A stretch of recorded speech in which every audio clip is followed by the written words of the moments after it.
Spa welcomed Formula One with some stormy weather, but not all the Grand Prix weekend had been like this. Friday morning was nice and sunny, but not for Eric Comas, who crashed heavily in the fast Blanchimont sweep before the pits. Ayrton Senna was the first to reach the scene of the crash, and he rushed to help the motionless Frenchman.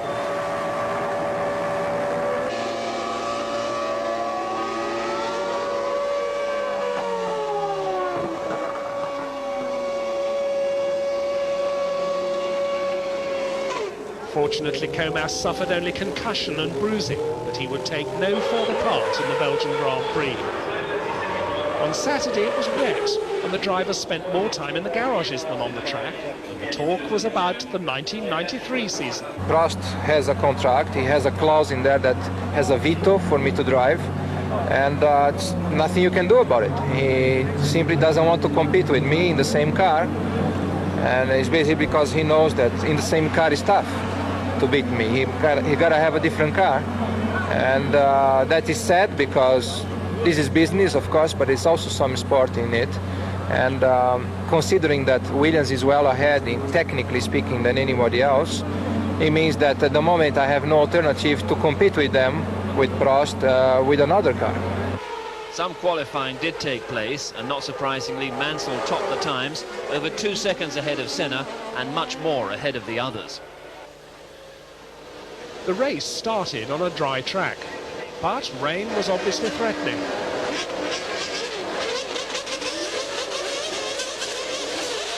At the green light, Mansell led Senna away. But further down the grid, the man who wasn't moving was Gerhard Berger. He never managed to move his clutchless McLaren from the line.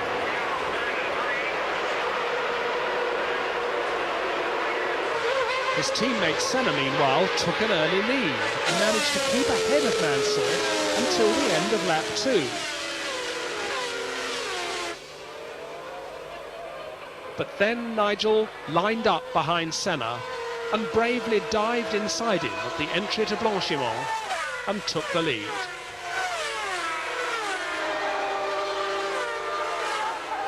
As it started to rain quite heavily, Patrese followed suit and passed Senna for second place.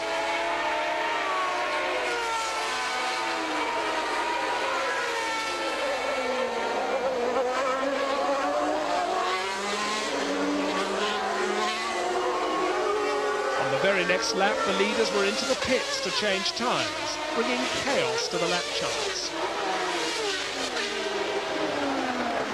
More and more of them came in, but Senna stayed out.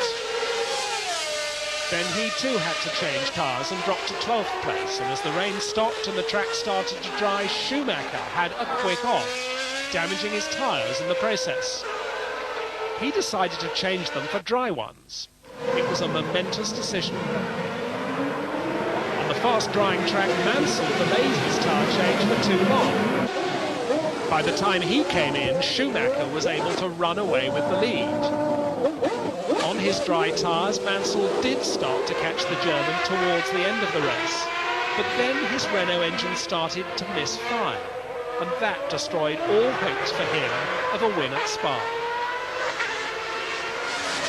So, by a combination of luck and clever tactics, Schumacher went on to win his first Grand Prix victory, exactly a year after his debut in Formula One on this very track. He became the first German to win a Grand Prix since Jochen Mass in Spain 17 years before. The Benetton team had scored their first win for more than a year.